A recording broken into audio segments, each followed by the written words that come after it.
How are you? And I know the Great. topic, you're excited about your topic today, team building. So important when you're trying to scale a business. Absolutely. Yeah. Team building is one of the more important topics I'm starting to run into as I was advising some of my startup clients. And, they're starting to hit that point where they want to hit that trigger to start scaling, right? And how do you build an effective team, do it in a way that doesn't cost you as the employer, and really just have that impact on that business that you know you can have. So I wanted to share a few of those insights today to hopefully help drive some of that recruitment because 2025 seems like a very exciting year, right? I don't know if you can agree, a lot of Yeah. businesses are having a lot of optimism towards hiring. So All I right, want let's to get kind of align going. with that. Absolutely. So I wanted to first kind of talk through something that is really core to just teams in general, and that is the difference between management and leadership, right? It is so incredibly important to understand the difference because as your startup, and it's maybe you and a different co-founder, you're in this leadership mode. You're building, you're laying out the initial vision, you're setting things in place so that people could come into it. And oftentimes, when we come from a different background, let's say you're came from an enterprise business and you've maybe seen management, it's very different in the startup ecosystem for how these things are managed. So I like to think of it like this, leadership is bottom up, right? You're on the ground level with your employees, helping them achieve the almost impossible, right? And then you have the other aspect of the spectrum, which is management, which it has its use cases, right? And making sure and overseeing certain aspects of the business are important. But often, I feel like in corporate America, we get these things conflated. And over times, there's this overemphasis on management that will lead to some sort of improvement in leadership across organizations, and you typically don't see that. And one of the things that I'm starting to see now from how tech companies are restructuring their businesses now is the sort of trimming the fat, if you will, in terms of middle management. And you sort of see that reflected in sort of the hiring numbers and layoffs that are happening this year alone from 2024 spilling into 2025. A lot of it are middle managers, product managers, all those different things. And so the equation for tech companies and companies abroad on how much management do we need, and are these management leaders exhibiting leadership in a way that attributes to their long-term trajectory in the company. That's a big question that startups are starting to figure out how do we answer and then also stay competitive with our pricing, right? As technology advances and we need more advanced capabilities. And then for enterprise businesses too, they also need those same individuals. But helping them have buy-in to all the different workers that are within that organization is also equally as important.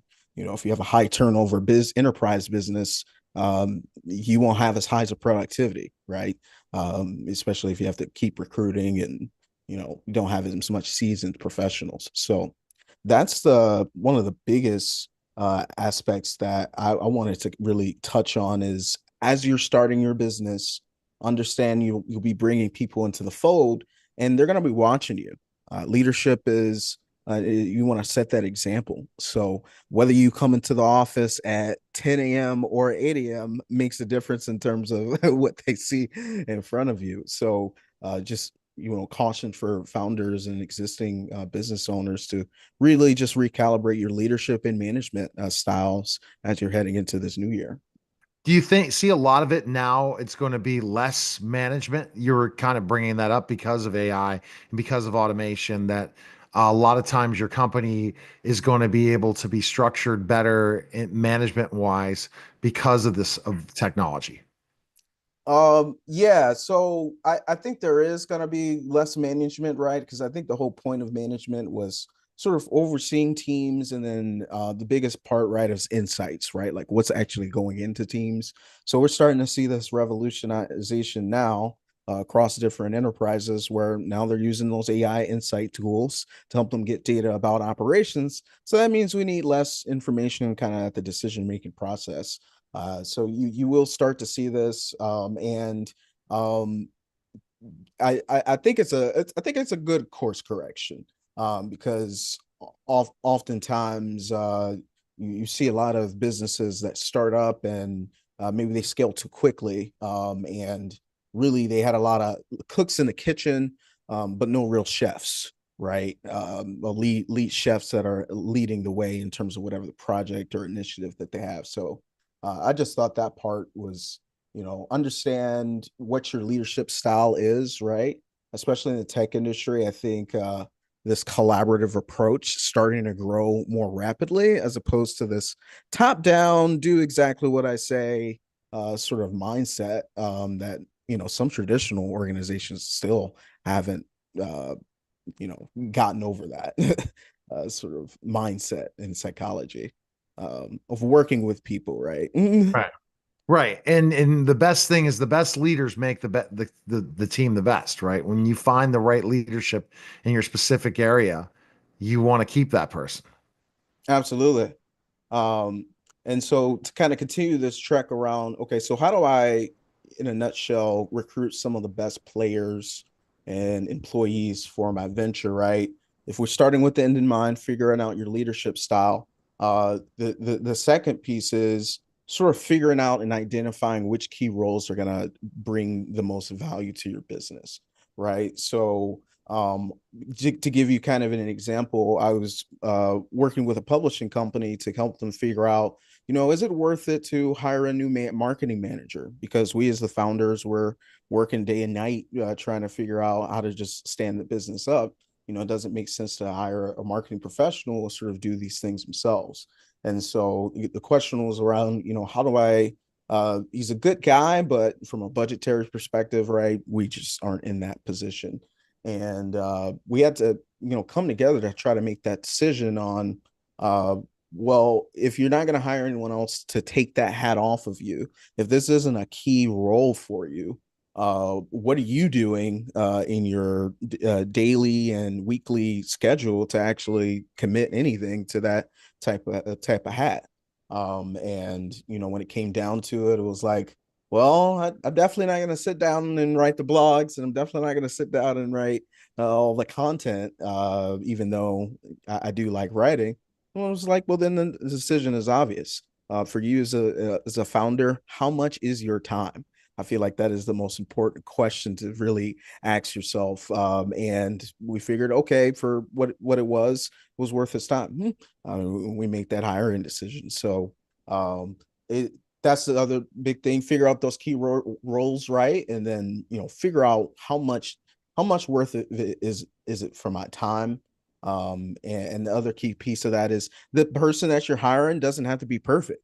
As long as they're doing 80% of what you had been doing, at least as effectively or even better, that's a good hire, right? And if they follow your mission and your vision and all of those different things, it's absolutely, your time is becoming more valuable, right? So if you're automating all these different things in your business, that's great, but are you also taking off the hats and responsibilities as well as a business owner?